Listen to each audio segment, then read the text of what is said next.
WillNisley.com. Will Nisley.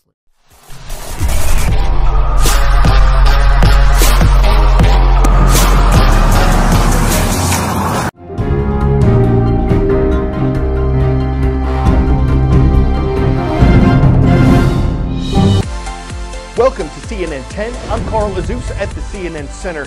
We have some tragic news to tell you about first today. It involves a shooting at a bar in Thousand Oaks, California. Here's what we know. It took place on Wednesday night at a place called Borderline Bar and Grill. Students from California Lutheran University and Pepperdine University are believed to have been there at the time. Officials estimate hundreds of people were. Police say a gunman forced his way into the bar and started shooting with a single handgun. A Ventura County sheriff says officers got to the scene within 3 minutes after the first emergency call was made. 2 of them went into the bar after hearing shots, and one of them, a law enforcement veteran, was killed. At least 11 other people died in the incident, including the suspected shooter. Police believe he killed himself. What they don't know is why this happened. Police say the gunman was a 28-year-old military veteran. He had had run-ins with police before. A sheriff says a crisis team that visited the suspect in the past thought he might have had post-traumatic stress disorder, possibly from the time he served in combat. The mayor of Thousand Oaks, which is located about 40 miles west of Los Angeles, says his city is considered to be one of the safest in the country. That was echoed by one of the witnesses to the shooting. Borderline Bar and Grill was hosting College Country Night, which is popular with students when the shooting happened.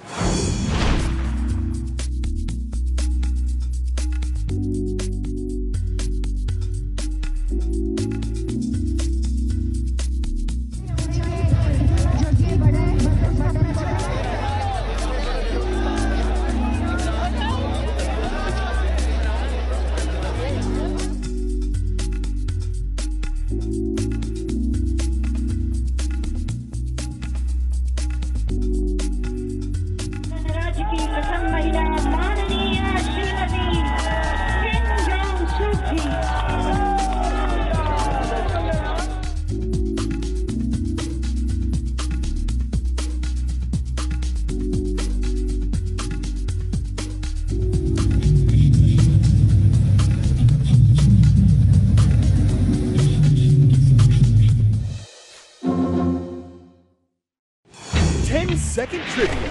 Veterans Day originated with an observance that marked the end of what war? U.S. Civil War, World War I, World War II, or Vietnam War? The holiday observed on November 11th recalls Armistice Day, which marked the end of World War I. As it's widely quoted, the armistice that ended the Great War went into effect on the 11th hour of the 11th day of the 11th month. So this Sunday is the anniversary, and it will be exactly 100 years since the guns fell silent in the war to end all wars. Sadly, it didn't live up to that name, with the larger, more brutal conflict of World War II beginning just 21 years after the First World War ended. But at the time, World War I ran from 1914 to 1918. The world had never seen a conflict like it. Millions of people from across the planet were killed. Even a century after the war ended, some battlefields in France and Belgium still show the craters made by the shells.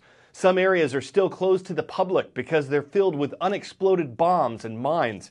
Tanks, machine guns, fighter planes, chemical weapons. They were all used on a large scale for the first time. So the war made history, both for the destruction it caused and the technology used to carry it out. Now, modern technology is taking footage like this and helping people envision World War I as it looked to those who fought it. This report by Nick Glass helps bridge the past with the present. The trains, of course, are so much faster now. Just whistle through the station at Letchworth, some 40 miles north of London. The station building itself hasn't changed that much in a century or so.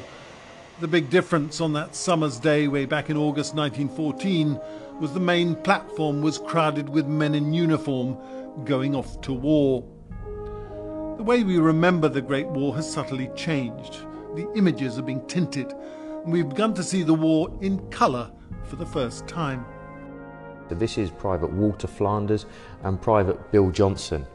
They have a tragically short war in that these two chaps both killed by the same shell, buried alive. Dan Hill is trying to identify all the men on the platform and find out what happened to them. This is Corporal Arthur Ernest Boardman. He's the very first man to fall. So far, Hill has identified 11 of the men in the photo. 8 of them never came home. Their names are on the war memorial just 50 yards from the railway station. Corporal Boardman, Privates Flanders and Johnson, among a long list of other casualties. Just colorizing old black and white stills obviously makes the story more accessible to a younger generation. Doing the same to moving footage has been infinitely more dramatic. It just brings it to life, and I mean, as someone who's had a long-term interest in the First World War, this last 2 or 3 years when we've been restoring this footage has been incredibly exciting. I'm stunned. You see the faces, you see the people, you see the humanity. Peter Jackson's documentary, They Shall Not Grow Old, gives us a rare insight in what it was like to fight in the trenches on the Western Front. Both electrifying, funny and sobering. A film about camaraderie and animal savagery. We learn what it was like to be an ordinary soldier. This is the Welsh grandfather Peter Jackson never met. Sergeant William Jackson was machine-gunned at the Battle of the Somme in France in 1916. He was a lucky one. He survived. Private Ted Ambrose didn't. He was 19 when he died. His suitcase was returned from the Somme to his mother in England.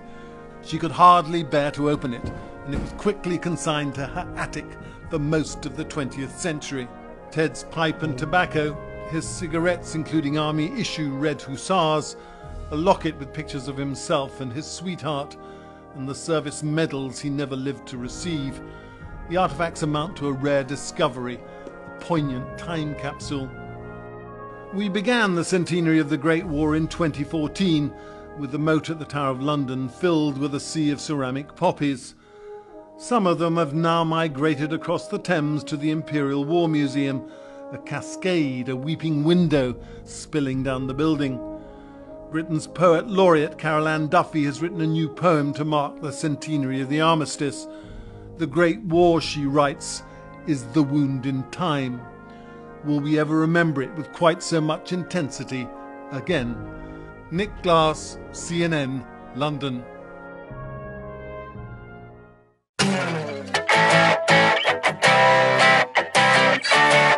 Well, from technology used to color film from the past, here's an idea of how NASA is using tech to give extremely high-definition views of the International Space Station. Now, I said an idea and not a look. The reason? This is video in 8K. That means it has 16 times the number of pixels that an HD TV has. It's just too bad that for most people, they can't actually see this in 8K because there aren't a lot of monitors around that have the ability to show it. So while NASA can record in 8K, you're probably just viewing this in HD. Which for some will be the very high definition of disappointment. They'll need to see the problem come to a resolution before they're 8OK with it. They could be torn apart if their vision stops at a 1080 peak, from which they just can't pixel it to be anything better. The issue is liquid crystal clear. Someone will have to take the screen time to sharpen it. I'm Carl Azuz, and Fridays are awesome. CNN 10 wishes all of you a wonderful Veterans Day weekend, and to the veterans in our audience and those currently serving in the military, thank you for your service.